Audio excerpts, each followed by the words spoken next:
Bukod kay Attorney Nicholas Kaufman, may mga ilang nababanggit na pangalan dito na present daw po sa confirmation of charges hearing mamaya.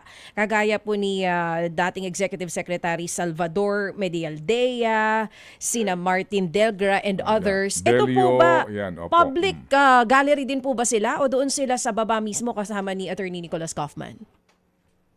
Hindi malinaw sa akin dahil una, kailangan may permission from the court, hindi basta-basta yung pupunta sa baba. Oo. May yan security clearance din yan para pumunta sa baba. Oo. Kung naayos yan ni Nicholas Kaufman, pwede yung anim sa baba.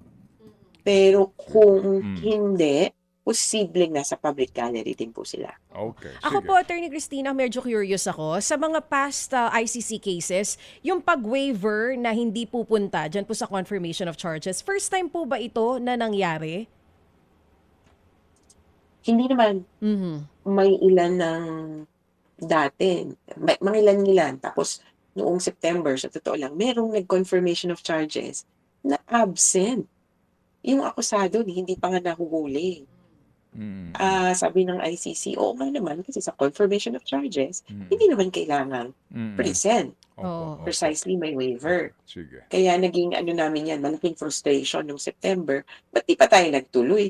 Sayang yung oras, Kung September tayo nag-confirmation of charges, whether or not gusto niyang humarap, sabi nga lang mag-waive siya, di kumagat na sana yung 60 days na decision period. So, parang kanina pinag-uusapan natin yun. May 60 days pa para magpasya yung court kung i-confirm ang charges o hindi. Okay, sige. Kaya pagkatapos ng hearing, puro salita.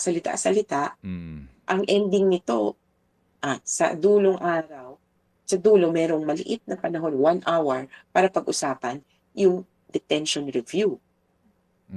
Tapos na. Wala yung space para mag-announce ng decision yung judges kasi hindi pa due. Opo. Mag-announce kaya sila ng arrest warrant ng ibang mga perpetrators? Malabo. Malabo. Kasi ang focus natin, Duterte. One at a time ito. Yung arrest warrant kung sakali, ibang pagkakataon, pero technically, it could be the same chamber, itong mga same judges. Abangan natin kung mabanggit. Pero unlikely dahil yun nga, sabi ng court regulations, secret nga ang pag-a-apply ng warrant, dapat hindi dinidisclose. So, wala pa tayong balita. Mga kapatid, brothers and sisters, saan ka pa? Dito na tayo sa totoo.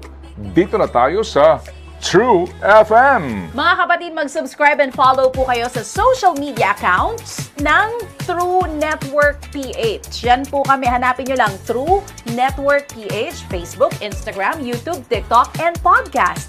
Mapa Apple or Spotify man yan, mahahanap nyo kami. Lahat ng mga napapanood at napapakinggan nyo po sa programa, nasa social media accounts namin yan. So, paano mga kapatid? See you sa social media!